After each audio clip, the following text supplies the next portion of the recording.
Hi all. Storage structure and log based recovery, ഈ രണ്ട് ടോപ്പിക്കുകളാണ് ഈ ഒരു വീഡിയോയിൽ കവർ ചെയ്യുന്നത്. First, storage structure. ഡാറ്റാ ബേസിൻ്റെ അകത്ത് സ്റ്റോർ ചെയ്യുന്ന ഡാറ്റ ഐറ്റത്തെ നമ്മൾ നമ്പർ ഓഫ് ഡിഫറൻറ്റ് സ്റ്റോറേജ് മീഡിയയിലാണ് സ്റ്റോർ ചെയ്യുന്നതും അവിടെ നിന്നാണ് നമ്മൾ ഈ ഡാറ്റേനെ ആക്സസ് ചെയ്ത് എടുക്കുന്നതും. സോ ഇങ്ങനെയുള്ള സ്റ്റോറേജ് മീഡിയ അത് റിലേറ്റീവ് സ്പീഡ്, കപ്പാസിറ്റി, എന്തെങ്കിലും ഒരു ഫെയിലിയർ ഉണ്ടാവുകയാണെങ്കിൽ എങ്ങനെ റിക്കവർ ചെയ്യാൻ വേണ്ടി പറ്റും എന്നുള്ളതിൻ്റെ ബേസിസിൽ ഡിഫറൻ്റ് ആയിട്ട് ക്ലാസിഫൈ ചെയ്തിട്ടുണ്ട്. സോ അങ്ങനെയുള്ള ക്ലാസിഫിക്കേഷനാണ് ഒന്ന് volatile storage, non volatile storage and stable storage. Volatile storage എന്ന് പറഞ്ഞാൽ ഒരു സിസ്റ്റം ക്രാഷ് ഉണ്ടാവുകയാണെങ്കിൽ ഈ വോളറ്റൈൽ സ്റ്റോറേജ് അല്ലെങ്കിൽ വോളറ്റൈൽ മെമ്മറിയിൽ സ്റ്റോർ ചെയ്ത ഡാറ്റ നമുക്ക് സേവ് ചെയ്യാൻ പറ്റില്ല, അല്ലെങ്കിൽ അതിന് നമുക്ക് സർവൈവ് ഇങ്ങനെയുള്ള സിസ്റ്റം ക്രാഷസിന് ഈ ഒരു വോളറ്റൈൽ സ്റ്റോറേജിന് സർവൈവ് ചെയ്യാൻ വേണ്ടി പറ്റില്ല. ആ ഒരു സമയത്ത് ഇങ്ങനത്തെ ഇഷ്യൂ ഉണ്ടാകുമ്പോൾ ഇതിൽ സ്റ്റോർ ചെയ്ത ഡാറ്റ മുഴുവൻ ലോസ് ആയി പോകും. ഇങ്ങനെയുള്ള സ്റ്റോറേജിന് എക്സാമ്പിളാണ് മെയിൻ മെമ്മറിയും ക്യാഷ് മെമ്മറിയും. സോ ഈ വോളറ്റൈൽ സ്റ്റോറേജിൻ്റെ ഒരു അഡ്വാൻറ്റേജ് എന്ന് പറയുന്നത് ഇത് എക്സ്ട്രീംലി ഫാസ്റ്റ് ആയിരിക്കും. അതുകൊണ്ട് തന്നെ നമുക്ക് പെട്ടെന്ന് ആക്സസ് ചെയ്യേണ്ട ഡാറ്റകളൊക്കെ ഈ ഒരു വോളറ്റൈൽ സ്റ്റോറേജിലായിരിക്കും നമ്മൾ സ്റ്റോർ ചെയ്ത് വെക്കുക. ദെൻ അവിടെ നിന്നാണ് ഫാസ്റ്റായിട്ട് നമ്മൾ ആക്സസ് ചെയ്യുക. പക്ഷേ എന്തെങ്കിലും ഒരു ഫെയിലിയർ ഉണ്ടാവുകയാണെങ്കിൽ ഇതിൽ സ്റ്റോർ ചെയ്ത ഡാറ്റ മൊത്തം കംപ്ലീറ്റ്ലി ലോസ് ആയി പോകും. Second, non volatile storage. ഇങ്ങനെയുള്ള നോൺ വോളറ്റൈൽ സ്റ്റോറേജ് സിസ്റ്റം ക്രാഷസിനൊക്കെ സർവൈവ് ചെയ്യാൻ വേണ്ടി പറ്റും. ഇതിൻ്റെ എക്സാമ്പിളാണ് നമ്മൾ secondary storage and tertiary storage. Secondary storage means magnetic disk and flash storage. Then device such as optical media and magnetic types ആണ് ഈ ടെർഷ്യറി സ്റ്റോറേജിൻ്റെ അകത്ത് വരുന്നത്. ഓക്കെ, ഇവിടെ സിസ്റ്റം ക്രാഷസ് ഒക്കെ ഉണ്ടെങ്കിൽ ഇതിന് സർവൈവ് ചെയ്യാൻ വേണ്ടി പറ്റും. ബട്ട് വോളറ്റൈൽ സ്റ്റോറേജുമായിട്ട് നോക്കുകയാണെങ്കിൽ ഇത് സ്ലോ ആക്സസ് ആയിരിക്കും. വോളറ്റൈൽ സ്റ്റോറേജ് നല്ല ഫാസ്റ്റ് ആയിരിക്കും, ബട്ട് ഇവിടെ ഇത് സ്ലോ ആക്സസ് ആയിരിക്കും ഉണ്ടാവുക. ദെൻ ഈ നോൺ വോളറ്റൈൽ സ്റ്റോറേജും ഫിസിക്കൽ ഡാമേജ് അല്ലെങ്കിൽ കാറ്റാസ്ട്രോഫിക് ആയിട്ടുള്ള ഡിസാസ്റ്റർ അങ്ങനെയുള്ള സിറ്റുവേഷൻ്റെ അകത്തൊക്കെ ഇതും ഫെയിലിയർ ആവും non volatile storage. So third ടൈപ്പാണ് സ്റ്റേബിൾ സ്റ്റോറേജ്. ഈ സ്റ്റേബിൾ സ്റ്റോറേജിൻ്റെ അകത്ത് ഡാറ്റ ഒരിക്കലും ലോസ് ആവുകയില്ല. തിയററ്റിക്കലി ഇങ്ങനെ ഒരിക്കലും ഡാറ്റ ലോസ് ആവാത്ത സിസ്റ്റം ഡെവലപ്പ് ചെയ്യുക എന്നുള്ളത് തിയററ്റിക്കലി ഇമ്പോസിബിൾ ആണ്. പക്ഷേ പല ടൈപ്പ് ടെക്നിക്സ് യൂസ് ചെയ്തിട്ട് നമുക്ക് ഈ ഒരു കൺസെപ്റ്റിനെ ഓൾമോസ്റ്റ് ഇംപ്ലിമെൻറ്റ് ചെയ്യാൻ വേണ്ടി പറ്റും, സ്റ്റേബിൾ സ്റ്റോറേജ് എന്ന കൺസെപ്റ്റ്. ഓക്കെ, സോ ഡീറ്റെയിൽ ആയിട്ട് നോക്കാം എന്താണ് സ്റ്റേബിൾ സ്റ്റോറേജ് എന്നുള്ളത്. ഈ സ്റ്റേബിൾ സ്റ്റോറേജിനെ ഇംപ്ലിമെൻറ്റ് ചെയ്യാനുള്ള ഒരു ഇമ്പോർട്ടൻ്റ് ആയിട്ടുള്ള ഒരു ടെക്നിക്ക് എന്ന് പറയുന്നത് റെപ്ലിക്കേറ്റ് ചെയ്യുക. നമുക്ക് എന്തൊക്കെ ഇൻഫർമേഷൻ ഉണ്ടോ ആ ഇൻഫർമേഷനെ റെപ്ലിക്കേറ്റ് ചെയ്തിട്ട് ഒന്നിൽ കൂടുതൽ നോൺ വോളറ്റൈൽ സ്റ്റോറേജ് മീഡിയയിൽ സ്റ്റോർ ചെയ്യുക. ഇൻഡിപെൻഡൻറ്റ് ഫെയിലിയർ മോഡ്സ് ഉള്ള ഒന്നിൽ കൂടുതൽ നോൺ വോളറ്റൈൽ സ്റ്റോറേജ് മീഡിയയിൽ ഓരോ ഡാറ്റയുടെയും റെപ്ലിക്ക അല്ലെങ്കിൽ കോപ്പി എടുത്ത് വെക്കുക. എന്നിട്ട് ഈ ഒരു നോൺ വോളറ്റൈൽ സ്റ്റോറേജ് മീഡിയയിൽ കൺട്രോൾഡ് മാനറിൽ റെഗുലർലി എന്തൊക്കെ അപ്ഡേറ്റ്സ് ഡാറ്റയ്ക്ക് വരുന്നു അത് അപ്ഡേറ്റ് ചെയ്തുകൊണ്ടേയിരിക്കുക. ഇങ്ങനെ ചെയ്യുന്നത് വഴി നമുക്ക് ഈ പറഞ്ഞ ഈ ഒരു കാര്യം അച്ചീവ് ചെയ്യാൻ വേണ്ടി പറ്റും. സോ ഒരു സിംഗിൾ സിസ്റ്റം ഫെയിലായി പോയാലും മറ്റേതിൻ്റെ അകത്ത് നമുക്ക് ഡാറ്റേനെ എടുക്കാൻ വേണ്ടി പറ്റും, ഡാറ്റ ലോസായി പോവില്ല. നമുക്ക് റെയ്ഡ് സിസ്റ്റം എന്ന് പറഞ്ഞ സിസ്റ്റമുണ്ട്. ഈ റെയ്ഡ് സിസ്റ്റം ഒക്കെ യൂസ് ചെയ്തിട്ട് നമുക്ക് ഈ ഒരു കാര്യം ഗ്യാരണ്ടി ചെയ്യാൻ വേണ്ടി പറ്റും. ഒരു സിംഗിൾ ഡിസ്ക് ഫെയിലായി പോയാലും ആക്ച്വൽ ഡാറ്റ നഷ്ടപ്പെട്ടു പോവില്ല. അങ്ങനെയുള്ള ഒരു ടെക്നിക്കാണ് നമ്മൾ റെയ്ഡ് മെക്കാനിസം എന്നൊക്കെ പറയുന്നത്. ഈ റെയ്ഡ് മെക്കാനിസത്തിൻ്റെ അകത്ത് പല ടൈപ്പ് മെക്കാനിസംസ് ഉണ്ട്. അതിൽ ഏറ്റവും സിമ്പിളും ഫാസ്റ്റുമായിട്ട് നമ്മൾ ചെയ്യുന്നതാണ് മിറേർഡ് ഡിസ്ക് എന്ന് പറയുന്ന കൺസെപ്റ്റ്. ഈ മിറേർഡ് ഡിസ്കിൽ എന്താ ചെയ്യുന്നതെന്ന് പറഞ്ഞാൽ ഒരു ഡാറ്റേനെ 2 കോപ്പി ഓഫ് ഓരോ ബ്ലോക്കിൻ്റെയും 2 കോപ്പി എടുക്കും. ആ 2 കോപ്പി 2 സെപ്പറേറ്റ് ഡിസ്കിൻ്റെ അകത്ത് സ്റ്റോർ ചെയ്യും. റെയ്ഡിൻ്റെ അകത്ത് തന്നെ മറ്റു പല മെക്കാനിസം ഉണ്ട് വിത്ത് ലോവർ കോസ്റ്റ്. പക്ഷേ ലോവർ കോസ്റ്റ് ആകുമ്പോൾ തന്നെ ലോവർ പെർഫോമൻസും ആയിരിക്കും. നമ്മൾ കോമൺ ആയിട്ട് സിമ്പിളും ഫാസ്റ്റുമായിട്ട് ചെയ്യുന്ന റെയ്ഡ് മെക്കാനിസമാണ് മിറേർഡ് ഡിസ്ക് എന്ന് പറയുന്നത്.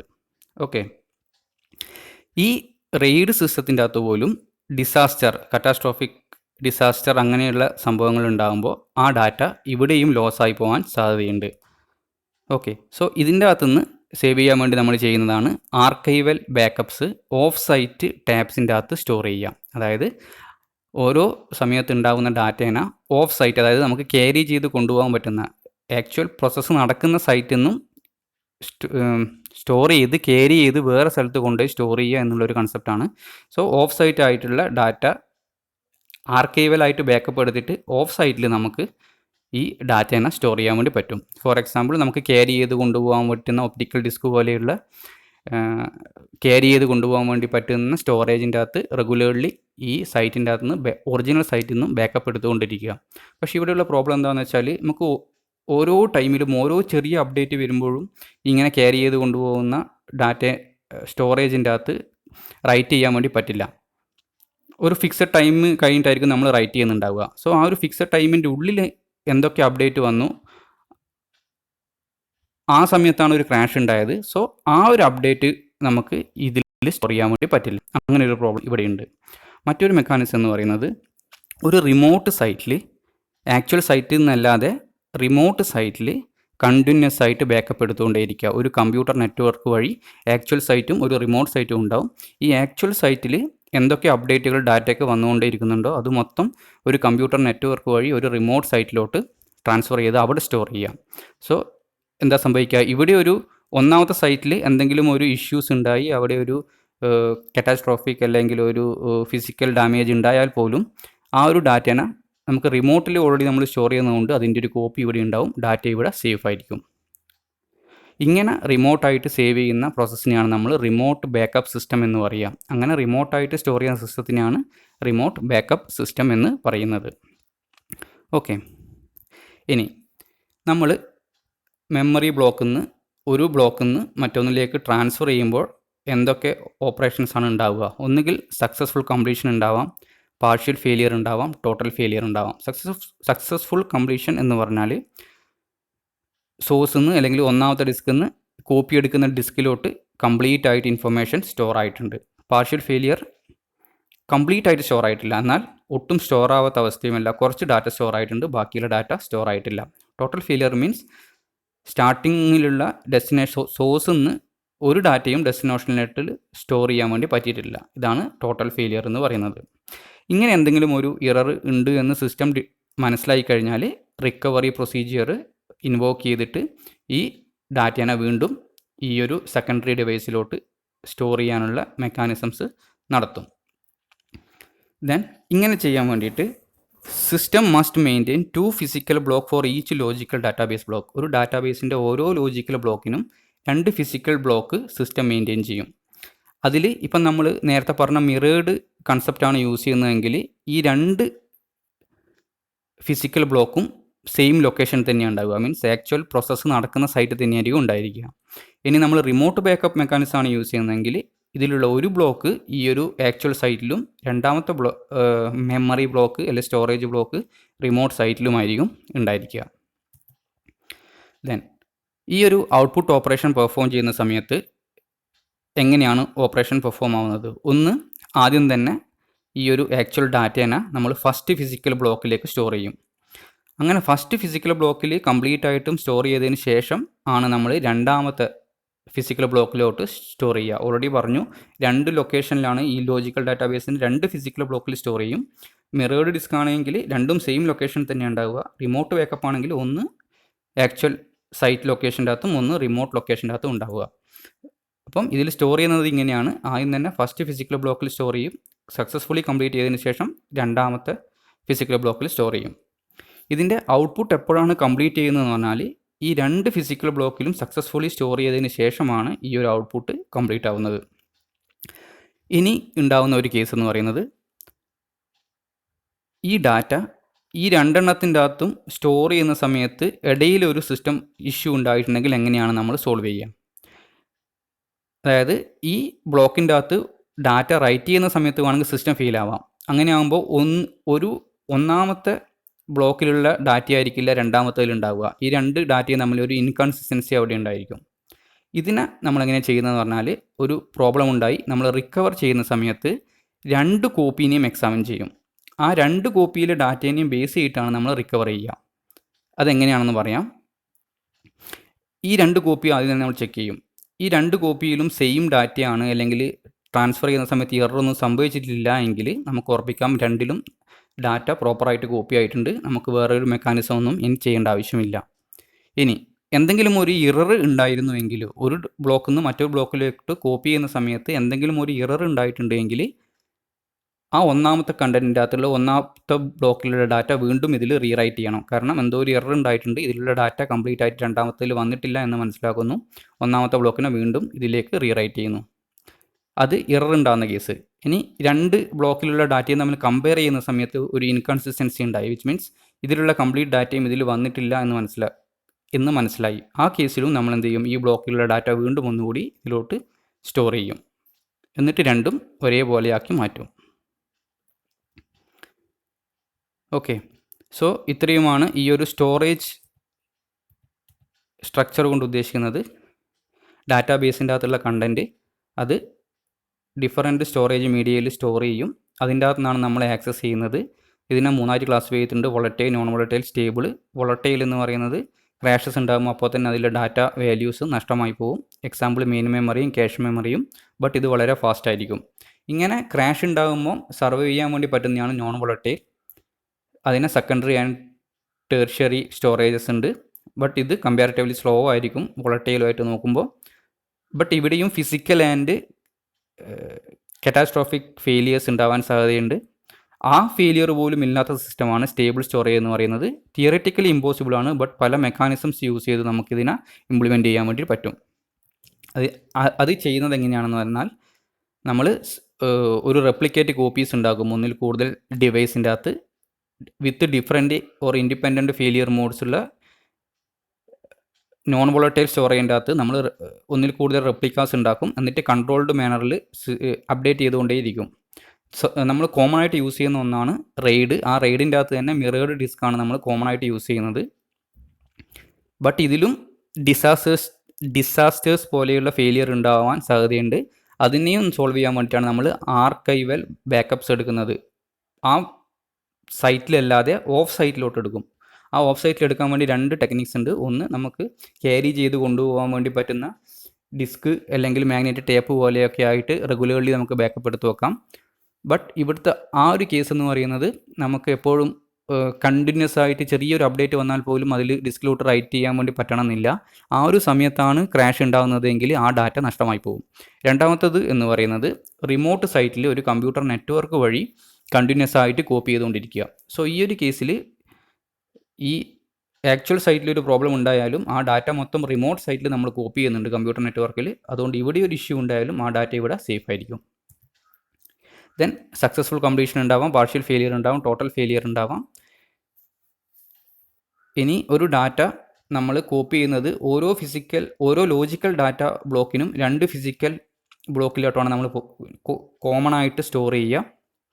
മിറേർഡ് ഡിസ്ക്കാണ് നമ്മൾ ഈ ഒരു മെക്കാനിസമാണ് യൂസ് ചെയ്യുന്നതെങ്കിൽ രണ്ടും സെയിം ലൊക്കേഷനിലായിരിക്കും. റിമോട്ട് ബാക്കപ്പ് ആണെങ്കിൽ ഒന്ന് ആക്ച്വൽ സൈറ്റിലും മറ്റൊന്ന് റിമോട്ട് സൈറ്റിലുമായിരിക്കും ഉണ്ടായിരിക്കുക.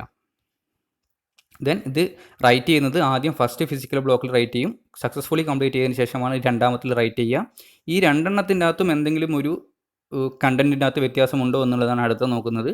എന്തെങ്കിലും ഒരു ഇഷ്യൂ ഉണ്ടായി റിക്കവർ ചെയ്യുന്ന സമയത്ത് രണ്ട് കോപ്പിയും കൂടി കമ്പയർ ചെയ്തിട്ട് മാത്രമേ ആക്ച്വൽ ഈ ഡാറ്റ റിക്കവർ ചെയ്യുള്ളൂ. അതിൻ്റെ അകത്ത് രണ്ടെണ്ണം തമ്മിൽ എററൊന്നുമില്ല, ഡാറ്റയിലും വ്യത്യാസമില്ല എങ്കിൽ വേറെ ആക്ഷൻസ് ഒന്നും വേണ്ട. ട്രാൻസ്ഫർ ചെയ്യുന്ന സമയത്ത് എന്തെങ്കിലും ഒരു എറർ ഉണ്ട് എങ്കിൽ ഈ ഒന്നാമത്തെ ബ്ലോക്കിലുള്ളത് വീണ്ടും ഇതിലേക്ക് റീറൈറ്റ് ചെയ്യും. അതുമാത്രമല്ല കണ്ടൻറ്റിൻ്റെ അകത്തും എന്തെങ്കിലും ഡിഫറൻസ് ഉണ്ടെങ്കിൽ ഈ ഒന്നാമത്തേൻ്റെ അകത്തുള്ളത് രണ്ടാമത്തേൻ്റെ അകത്ത് റീറൈറ്റ് ചെയ്യും. ഓക്കെ, ഇത്രയാണ് സ്റ്റോറേജ് സ്ട്രക്ചർ. അടുത്തത് ലോഗ് ബേസ്ഡ് റിക്കവറി. ഇവിടെ ഒരു ട്രാൻസാക്ഷൻ ഫെയിലിയർ ഒക്കറൻസ് ഉണ്ടായിട്ടുണ്ടെങ്കിൽ നമ്മൾ ഓൾറെഡി പഠിച്ച കൺസെപ്റ്റ് ആയിട്ടുള്ള സിസ്റ്റം ലോഗ്, അതിനെ ബേസ് ചെയ്തിട്ട് എങ്ങനെയാണ് ട്രാൻസാക്ഷനെ റിക്കവർ ചെയ്യുക എന്നുള്ള കൺസെപ്റ്റാണ് ഈ ലോഗ് ബേസ്ഡ് റിക്കവറിയിൽ എക്സ്പ്ലെയിൻ ചെയ്യുന്നത്. സോ നമ്മൾ പ്രീവിയസ് വീഡിയോയിൽ എന്താണ് സിസ്റ്റം ലോഗ് എന്ന് മനസ്സിലാക്കിയിട്ടുണ്ട്. ആ സിസ്റ്റം ലോഗിനെ ബേസ് ചെയ്തിട്ട് ഫെയിലിയർ ഉണ്ടായിട്ടുണ്ടെങ്കിൽ undo and redo operation perform ചെയ്ത് ട്രാൻസാക്ഷനെ റിക്കവർ ചെയ്ത് എടുക്കുന്നതിനെയാണ് നമ്മൾ ലോഗ് ബേസ്ഡ് റിക്കവറി എന്ന് പറയാം.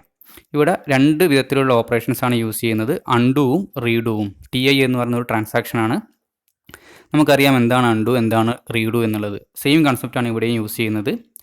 റീഡു ഓഫ് TI എന്ന് പറയുന്നത്, TI എന്ന് പറയുന്ന ട്രാൻസാക്ഷൻ എന്തൊക്കെ അപ്ഡേറ്റ് ചെയ്തിട്ടുണ്ടോ ആ അപ്ഡേറ്റ് ചെയ്ത പുതിയ വാല്യൂ ആയിട്ട് റീസെറ്റ് ചെയ്യുന്നതിനെയാണ് റീഡു ഓപ്പറേഷൻ എന്ന് പറയുന്നത്.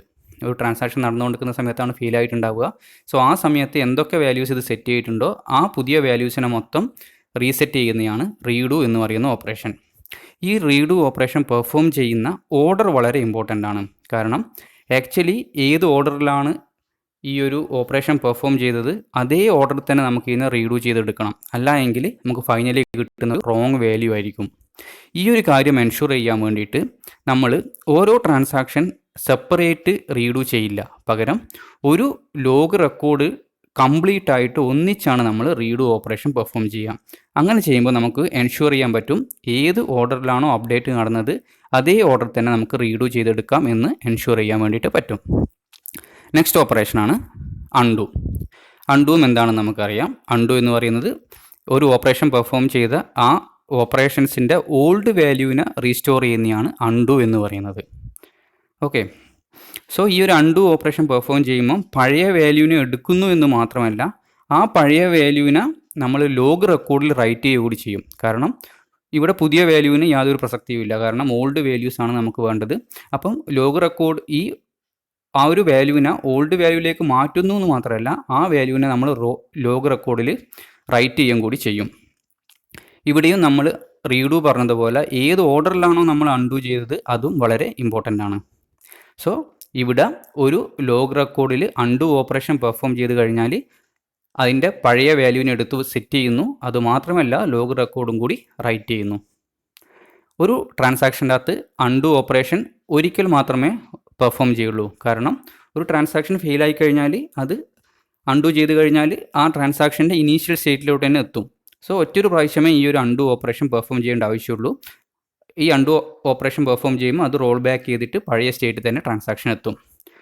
സോ ഇങ്ങനെ ചെയ്യുമ്പോൾ ഫൈനലി ആസ് എ റിസൾട്ട് ഒന്നുകിൽ ട്രാൻസാക്ഷൻ കംപ്ലീറ്റ് ആയിട്ടുണ്ടാവും, അല്ലെങ്കിൽ റോൾ ബാക്ക് ചെയ്തിട്ട് അബോട്ട് ചെയ്തിട്ട് ഇതിൻ്റെ പഴയ സ്റ്റേറ്റിലോട്ട് തന്നെ ആ ട്രാൻസാക്ഷൻ എത്തിയിട്ടുണ്ടാവും. ഫൈനലി ഒരു സിസ്റ്റം ക്രാഷ് ഒക്കർ ചെയ്തിട്ടുണ്ടെങ്കിൽ എങ്ങനെയാണ് ഇത് റിക്കവർ ചെയ്യുന്നത് നോക്കാം. സിസ്റ്റം ക്രാഷ് ഒക്കർ ചെയ്തിട്ടുണ്ടെങ്കിൽ സിസ്റ്റം ലോഗിലേക്ക് ചെക്ക് ചെയ്യുന്നു. സിസ്റ്റം ലോഗിനെ ബേസ് ചെയ്തിട്ട് ഒന്നുകിൽ അൺഡു അല്ലെങ്കിൽ റീഡു ഓപ്പറേഷൻ പെർഫോം ചെയ്യുന്നു. എപ്പോഴാണ് അൺഡു അല്ലെങ്കിൽ അൺഡൺ ചെയ്യുക എന്ന് പറഞ്ഞാൽ ഒരു ട്രാൻസാക്ഷൻ്റെ അകത്ത് ലോഗ് നോക്കുന്ന സമയത്ത് അവിടെ ഒരു റെക്കോർഡ് കാണുന്നുണ്ട്. ബട്ട് ആ ഒരു റെക്കോർഡ് ആക്ച്വൽ ട്രാൻസാക്ഷൻ്റെ അകത്ത് റിഫ്ലക്റ്റ് ആയിട്ടില്ല. അതിൻ്റെ അർത്ഥം എന്താ? ആ ട്രാൻസാക്ഷൻ കംപ്ലീറ്റ് ആകുന്നതിന് മുന്നേ തന്നെ ഒരു വാല്യൂം അതിൽ റൈറ്റ് ചെയ്തതിന് മുന്നേ തന്നെ ഫെയിലിയർ ആയിട്ടുണ്ട്. സോ നമ്മൾ അൺഡൺ അല്ലെങ്കിൽ അൺഡു ഓപ്പറേഷൻ പെർഫോം ചെയ്യുന്നു. റീഡു ഓപ്പറേഷൻ പെർഫോം ചെയ്യുന്നത് ഒരു ട്രാൻസാക്ഷൻ്റെ ലോഗിൻ്റെ അകത്ത് ഒരു റെക്കോർഡ് കാണുന്നുണ്ട്. ട്രാൻസാക്ഷൻ്റെ അകത്തും ആക്ച്വലി ആ ഒരു റെക്കോർഡ് റിഫ്ലക്റ്റ് ആയിട്ടുണ്ട്. ഇനി എന്താണ്? ആ ട്രാൻസാക്ഷൻ നടന്ന സമയത്തുള്ള വാല്യൂസ് മാത്രം അതിൽ റീസ്റ്റോർ ചെയ്താൽ മതി. അത് റീസ്റ്റോർ ചെയ്യാൻ വേണ്ടി നമ്മൾ റീഡൺ അല്ലെങ്കിൽ റീഡു ഓപ്പറേഷൻ പെർഫോം ചെയ്യുന്നു. അപ്പോൾ ഇത്രയാണ് ഈ ഒരു വീഡിയോയിൽ എക്സ്പ്ലെയിൻ ചെയ്യുന്നത്. എന്താണ് storage structure, different type storage structure, അതിൻ്റെ അകത്തുള്ള സ്റ്റേബിൾ സ്റ്റോറേജിനെ നമ്മൾ കുറച്ച് ഡീറ്റെയിൽ ആയിട്ട് പഠിച്ചു, എങ്ങനെയാണ് അത് ഇംപ്ലിമെൻറ്റ് ചെയ്യുന്നത്. And finally log based recovery, system ലോഗിനെ ബേസ് ചെയ്തിട്ട് അൺഡു റീഡു ഓപ്പറേഷൻ പെർഫോം ചെയ്തിട്ട് നമ്മൾ ട്രാൻസാക്ഷനെ റിക്കവർ ചെയ്യുന്നതിനെയാണ് ഒരു ലോഗ് ബേസ്ഡ് റിക്കവറി എന്ന് പറയുന്നത്. Okay, thank you.